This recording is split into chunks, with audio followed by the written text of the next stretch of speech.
আমি শুনা পাইছোঁ যে এটা হাতী জাক আহিছে এই আমাৰ হুজাই ঠিকাদাৰ বস্তি বৰকতনগৰত। তাৰপাছত আমি ওলাই কিনে চাইছোঁ যে মিনিমাম 35-40টা হাতী জাক হ'ব, পোৱালি লগতে বহুতো আছে। আৰু পাছতে আমি লগে লগে পাইছোঁ যেন ফৰেষ্ট বন বিভাগো লগত আহিছে। আহি কিনে বন বিভাগৰ লগত আহি আমি ৰাইজৰ মানুহ এইটো খেদিবলৈ সক্ষম হৈছোঁ। এতিয়া 35-40টা হ'ব মোটামুটি।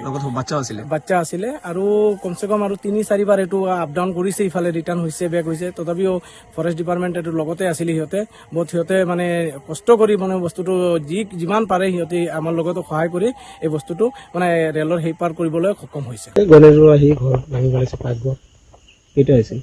এজন আহিছিল দাঁতাৰ লাগি। টোটেল কেইটা ঘৰ ভাঙিছে? 3টা ঘৰ ভাঙিছে আপোনাৰ গাঁৱতে। তো দক্ষিণ আদালত এটা দি আহিছিলে, এটা আছিল দাঁতাৰ লাগি। বনৰীয়া মানুহ আহিছিলে নে? পিছত আহিছে ঘৰ ভাঙাৰ পিছত। কি কি ক্ষতি কৰিছে আপোনাৰ? পাকঘৰ ভাঙি দিছে, ভঁৰাল ঘৰ ভাঙিছে, থকা ঘৰটো বেৰ ভাঙি দিছে। কিমান টকা ক্ষতি হ'ব? 50,000 মান হ'ব। আপোনাৰ নামটো? সুকুমাৰ চৰাই। কি কয় ফৰেষ্টৰ মানুহ আহিছিলে ঘৰ ভাঙাৰ পিছত আহিছে, ফোন কৰি পিছত আহিছে। হাতী খেদি পঠিয়াইছে। এতিয়াও আমাৰ মানে খেদি পঠিয়াইছে নেকি? সিহঁতে অহাৰ আগতে মানে হাতী গুচি গৈছে। এটাই আছিল। আমি শুনা পাইছোঁ যে এটা হাতী জাক আহিছে এই আমাৰ হুজাই ঠিকাদাৰ বস্তি বৰকতনগৰত। তাৰপাছত আমি ওলাই কিনে চাইছোঁ যে মিনিমাম 35-40টা হাতী জাক হ'ব, পোৱালি লগতে বহুতো আছে। আৰু পাছতে আমি লগে লগে পাইছোঁ যেন ফৰেষ্ট বন বিভাগো লগত আহিছে। আহি কিনে বন বিভাগৰ লগত আহি আমি ৰাইজৰ মানুহ এইটো খেদিবলৈ সক্ষম হৈছোঁ। এতিয়া 35-40টা হ'ব মোটামুটি।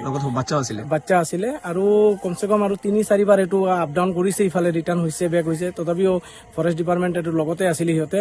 সিহঁতে মানে কষ্ট কৰি মানে বস্তুটো যিমান পাৰে সিহঁতে আমাৰ লগতো সহায় কৰি এই বস্তুটো মানে ৰেলৰ সেই পাৰ কৰিবলৈ সক্ষম হৈছে। গণেশৰ আহি ঘৰ ভাঙি পেলাইছে, পাকঘৰ কেইটা আহিছিল?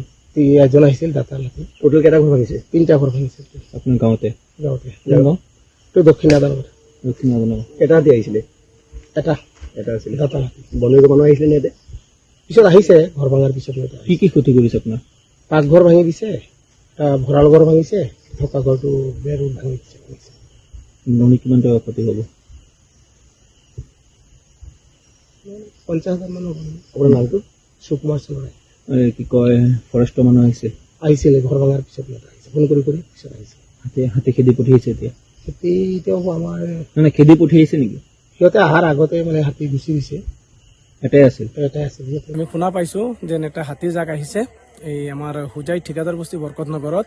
তাৰপাছত আমি ওলাই কিনে চাইছোঁ যে মিনিমাম 35-40টা হাতী জাক হ'ব, পোৱালি লগতে বহুতো আছে। আৰু পাছতে আমি লগে লগে পাইছোঁ যেন ফৰেষ্ট বন বিভাগো লগত আহিছে। আহি কিনে বন বিভাগৰ লগত আহি আমি ৰাইজৰ মানুহ এইটো খেদিবলৈ সক্ষম হৈছোঁ। এতিয়া 35-40টা হ'ব মোটামুটি। বাচ্চা আছিলে আৰু কমচে কম আৰু 3-4 বাৰ এইটো আপ ডাউন কৰিছে, ইফালে ৰিটাৰ্ণ হৈছে, বেক হৈছে। তথাপিও ফৰেষ্ট ডিপাৰ্টমেণ্ট এইটো লগতে আছিলে। সিহঁতে মানে কষ্ট কৰি মানে বস্তুটো যিমান পাৰে সিহঁতে আমাৰ লগতো সহায় কৰি এই বস্তুটো মানে ৰেলৰ সেই পাৰ কৰিবলৈ সক্ষম হৈছে। গণেশৰ আহি ঘৰ ভাঙি পেলাইছে, পাকঘৰ কেইটা আহিছিল? এজন আহিছিল দাঁতাৰ লাগি। টোটেল কেইটা ঘৰ ভাঙিছে? 3টা ঘৰ ভাঙিছে আপোনাৰ গাঁৱতে। তো দক্ষিণ আদালত এটা দি আহিছিলে, এটা আছিল দাঁতাৰ লাগি। বনৰীয়া মানুহ আহিছিলে নে? পিছত আহিছে ঘৰ ভাঙাৰ পিছত। কি কি ক্ষতি কৰিছে আপোনাৰ? যিকোনো খবৰৰ বাবে যোগাযোগ কৰক 7099017330 লগতে 7099017110 নম্বৰত।